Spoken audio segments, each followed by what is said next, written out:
Okay, everyone, Dr. Lynn here again with our third episode of Taiyoga Beats, which combines Tai Chi, yoga, dancing to a beat, and spiritual growth. I'm out of quarantine, and I am in Cottonwood Park here in Lethbridge, Alberta, Canada, and it's July 18th. So I thought, why not take you guys on a tour of Lethbridge with me? So today, what I want to talk about in our spiritual growth is something that I came up with that I call freephobia. Bear with me. So I know you've heard of claustrophobia or arachnophobia, the fear of closed spaces or the fear of spiders. Well, this freephobia is the actual fear of living free from fear. I'll say it again. It is the fear of living free of fear. How about that? All right, so I want to relate that to an experience that I've had to maybe give you some tools if there's something in your life that you're afraid of doing. So one of the first things that I did was I looked up what are the top 3 fears that humans have. So a little pop quiz from your teacher here. So let you think about that for a minute. The top 3 fears that humans have. Okay, number 1, not surprising, is the fear of dying and what comes after life and that unknown, or the fear of death or being hurt. Now I'm going to set that aside because I think that's something that we can all agree on. That's pretty common. The other 2 surprised me, and it really made sense when I thought about freephobia. So number 2 is the fear of humiliation or embarrassment. Ooh, I bet we can relate to that. I know I can. And number 3 is the fear of not being loved or accepted or belonging, the fear of loneliness. So those other 2 really just resonate with me. And I think of this embarrassment or humiliation, and I think of this number 3 as far as love and belonging. And I think they almost belong under an umbrella term of what other people think about me or think about you. And I know people say all the time, I don't care what people think about me. Ooh, I'm not sure that's true for me. I do care what people think about me because I want to always be at my best. And I also want everybody to like me, and I know that that is not going to always be the case. Okay, so those being said, I want to move now into an example of my experience. So one of the things that I have been afraid of almost my entire life, and you're probably not going to guess it, is a fear of public speaking, or the fear of doing something in front of people where I could be judged. And then I would go on to judge myself. So I know a month ago I would never have been able to do these videos, I'll tell you that. And if you're looking for a quick fix on how to face a fear and live free of that fear, this is not that. So this is a 10-year journey I'm about to share with you. So I'm going to give you a second to think about what you're afraid of. Is it maybe a fear of going back to school, or a fear of changing jobs, or what is it that you're afraid of? Is there something or someone in your life you need to say something to and you're afraid? So think about that. All right, so as we go through these steps or tools that I've used, and this is just my experience, see if it resonates with you or if you can relate to it. So the first thing to do that I did was to become more educated. So when I had this anxiety, literally my heart was coming out of my chest, my mouth got dry, I was trembling and shaking, and there were times I would say, I couldn't even remember what I was doing. So I'm going to be vulnerable right now, and I'm going to tell you that I take medication. So I take an antidepressant that helps with my anxiety. Now, a lot of people think that asking for help is a weakness. Well, I'm here to say it's not just the asking, it's then accepting the help. And that's what I needed, is to know that I wasn't weak if I took certification. In fact, I was strong because I faced that fear and I got over that. I was brave and courageous. And now I'm telling you. So that asking and accepting help, and sometimes asking for advice. So the doctor actually said, you know, maybe yoga would help. All right, I'll try a little yoga. So I got my yoga mat, my yoga clothes, and the first thing I did was hide in the very back of that class because I didn't want anybody to see me because I don't know how to do yoga. Well, I almost fainted, threw up. I was in child pose the whole time. And I realized that the second step or the second tool that I needed was to learn more about yoga. So I started watching YouTube videos, and then I thought, wait a minute, why don't I just go get certified in yoga? I don't have to teach it, maybe conquer that big fear of leading and doing yoga in front of people. But if I got certified, even if I was in the back of the class, I'd know what I was doing and how to do it and not hurt myself. So I went on to get certified in yoga. And so as I learned more about yoga, that little mat in class got closer and closer to the front.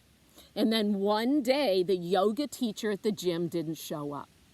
And everybody's sitting there waiting, and I don't know what came over me. I put my toe in the water, and I said, okay. Said, guys, I just got certified in yoga. I'm not an expert, but I was going to sit here and do it by myself if she didn't show up. So I'll be brave and get up there if you'll just do it with me. And that's what I did. So I got more information, I got educated, and I eventually put my toe in the water and said, practice with me. So it wasn't me doing this, it was you doing it with me. And also I realized nobody's going to know if I make a mistake because nobody knows my yoga routine. I went on a few years later and got another certification in yoga because, guys, knowledge is power. If you want to conquer a fear, you need to know more about what it is that you seek to change or to conquer. So a few years after that, I got certified in Drumtastic. And what I liked about the Drumtastic, which, by the way, I'm scared to death to dance in front of anybody because I can't dance. I dance like Elaine Seinfeld, is it had this giant exercise ball on a bucket, and then it had these drumsticks. Well, I realized if my hands were busy and I had this ball separating me from you, kind of felt safe and secure. And I began to be able to do it. And the funniest thing that came out of it, so humor is a tool you can use to help with embarrassment and that idea of people accepting your mistakes or who you are, is I would have a move called roll it out. And whenever I forgot the drum move, I would roll it out. And the students thought that was a riot. Well, what I didn't realize is that became my default. So whatever it is you're afraid of doing, once you get educated, you kind of ask and accept some guidance and some help. What is it that is default that you can do if you're in that situation that helps calm you down? Well, I realized that it might be for you deep breathing, counting to 10. For me, guys, I was just rolling it out. And then having that sense of humor, okay? Then just last year, I did it again, and I am facing that fear. And so I'm practicing over and over facing this fear of being in front of people, and I got certified in Tai Chi. I know, you're thinking, all right now, what is wrong with her? And I call this doing it afraid. And I keep doing what I'm afraid of over and over until I'm not afraid anymore. Or I can manage my freephobia. So I'm a freephobian. I gave myself a name. So with Tai Chi, it took me 3 days, and I was working so hard to try to get all these moves perfect. Finally, my instructor said to me, Lynn, you need to get out of your head. I'm thinking and practicing so hard to be perfect. As a beginner, you're never going to be perfect. So he said, just move. Move where your body wants to go. And once I did that, I just started moving and flowing and Even if I didn't do it right, I was moving and benefiting from this practice. So get out of your own head. Don't think so much about what it is that's bothering you, or get out of your own way. Sometimes we're self-sabotagers. Which leads me to my big aha moment. And then I promise we're going to get up. I'm going to show you the Tai Chi and yoga moves and put it to some music. My big aha moment is when I realized that public speaking and getting in front of people was not about me. It's about you. What a big moment. So all these things I was trying to do, if I would just forget about me and focus on the people I'm trying to help, I wasn't afraid anymore, because it's not about me. It's about you. And if I can shine my light and my gifts through all these broken cracks and faults and the shame and the guilt I've had to overcome in my life, then you could do it too. So I give you hope. You're not alone. If Dr. Lynn can do this and it's over a 10-year period, I can do it too. And guys, that light that's coming through these cracks and those gifts come from the big guy up above. My daddy always called God the big guy, and I like that name for him. All right, you're going to see how that connects to our song today. So here we go. I'm going to teach you 5 Tai Chi moves and 4 yoga moves, and then we'll crank on the music. So I'm going to go ahead and stand up and come back a little bit here so that you can still see me. So our first Tai Chi move today is called hugging the tree. All right, you tree huggers. So we're going to open our arms wide, turning our head to one side, and come in, right arm over the left, and hug your tree. And I'm naturally turning my head. And then I'm going to open up to the other side. And yes, this is vulnerable. See my faults. And come back in, left arm on top, hug the tree. And I mentioned before, when you hug your tree or do anything where opposites cross, right over left and left over right, that helps both sides of our brain work together. Get those benefits in there. Our next Tai Chi move today is called bouncing the ball. So this is our energy ball, our yin and yang, that black and white symbol. I'm going to get a nice twist in here. So I'm bouncing, bending my legs a little bit. When you twist over, invert your ball, balancing that energy as the ball bounces around. Invert the ball. We're going to come back to this energy ball a lot today and bounce it around. Then we're going to do what's called spinning the silk wheel. So I'm going to take this energy ball and I'm going to gather all that support from people and that guidance to help me overcome my fear, bring it back to the ball on the other side. Think about all those tools, that default, that breathing. What is it? What's that fear you need to face? Bring those tools. Do you need to count to 10? Do you need to take a class? But spinning the silk wheel, I'm just always coming back to the energy ball and drawing that energy towards me. Then I'm going to teach you egg beater. This is a Dr. Lynn original. So egg beater is where we actually are going to give and shine our light so others can see our faults. So I'm going to give that energy away, and I'm going to kind of get lower. I'm coming back to that energy ball. I'm coming forward, and then I'm going to walk back, and I'm giving that good energy away. Okay, and that is the egg beater. So it's a nice little flowy movement. All right, then I'm going to teach you blithering. And blithering is one of the best things you can do to lower anxiety and fear. So like a pendulum, 1, 2, 3, and blither. It's silly. It involves that humor I told you about that can help you overcome your fear and blither. Now, if you want to just shift your weight and blither, you can. You don't have to do the hippity hop move if you would like to. You still would get the benefit. So that's called blithering. And the next one Power off. that I want to show you, the next one that I want to show you is the actual taking of the energy ball and lifting up heaven. Look at that beautiful sky, and I'm lifting up heaven, a nice side stretch. Great for the kidneys. Coming back, turning that ball over, pressing up high, coming back, turn the energy over, lifting up heaven. And again, we're bouncing the yin of the earth and the yang of the heavens. Let's do that one more time on that side and coming back. So those are our Tai Chi moves today. So we have hugging our tree where we're crossing our arms. We have bouncing the energy ball, getting a nice little workout in our waistline. Then we're going to spin the silk wheel, drawing those tools to conquer our free phobia towards us. We're going to egg beater, lifting the legs or doing a little walking forward, getting lower and coming back.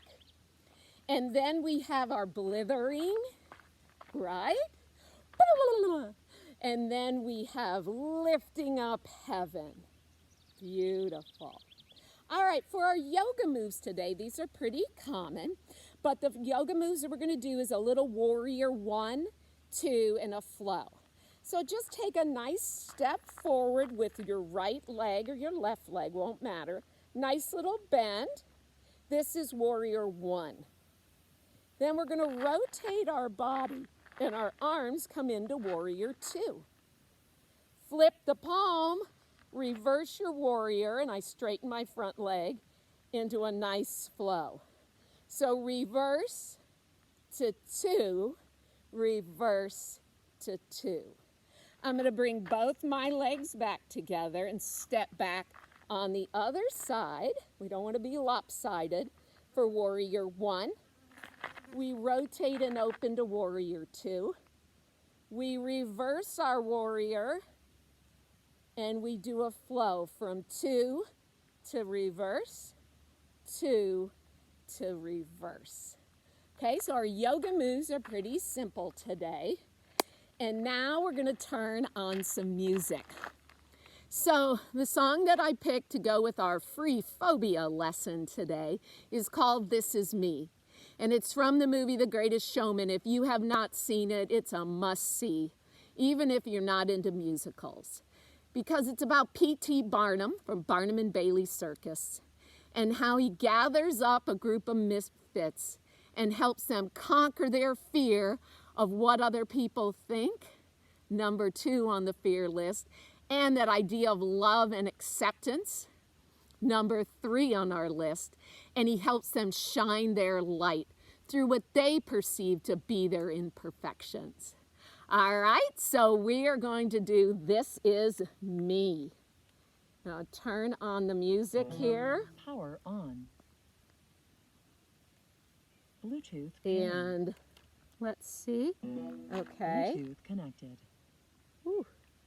Hard to see out here. All right, here we go. Let's do our hug the tree, opening up, turning the head, come back in, left arm on top, turn the head, come back in, hug your tree, open up. Let's do that again on the other side. Hug your trees. Where's my tree huggers? My free phobians. Gather that energy ball. We're gonna bounce that ball, get a nice little twist, turn it, bring it back. Again, flip the ball. And we're gonna spin the silk wheel. Bring all those tools to conquer your fear in. Come back to that energy ball when you switch sides. And now we're gonna do our egg beater. Here I come. Always coming back to that ball. I'm gonna walk backwards a little bit. And we're gonna do our warrior 1. Hold it nice and straight to warrior 2. A lot of strength and power here. Let's reverse, 2, reverse, and 2. Blither! And blither! 1, 2, 3. 1, 2, 3. We are warriors! Blither! Woo! Bounce that energy ball. Let's balance heaven with earth. And start with your silk wheel. Coming always back to that ball. Gather all that support. Education. Here we come. Shine that light. Vulnerable with your truth. I'm gonna walk back a few steps. Here comes warrior 1. Hold it nice and strong. Turn for warrior 2. Now we're gonna reverse. Up, 2. Reverse, 2. Other side. Warrior 1. Turn for warrior 2. Hold it nice and strong. And reverse and down. Reverse and down. Gather our energy ball. Press heaven and earth away. I'm going to actually look to heaven this time. Pressing. Let's blither. Woo!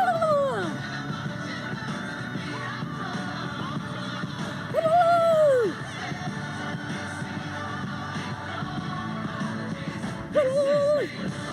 Let's do another warrior, nice and strong. Warrior 2. Beautiful. Here we go. Reverse, 2. Reverse, 2. This is me. Yay! I hope you enjoyed that today. There's something I would like to wrap up and read to you all. You can tell I'm not a videographer, can't you? So this is by a saying that ties to back to our freephobia, and it is from Marianne Williamson. And Nelson Mandela in 1994 cited her in his inaugural speech. And I don't know about you, when I think of Nelson Mandela and his ability to live free, afraid, is just something that I would always aspire to be and not hold grudges. Amazing. So here it is. Our deepest fear is not that we are inadequate. Our deepest fear is that we were adequate beyond measure. It is our light, not our darkness, which frightens us. We ask ourselves, who am I to be brilliant, gorgeous, talented, and fabulous? Actually, who are you not to be? You are a child of God. Your playing small does not serve the world.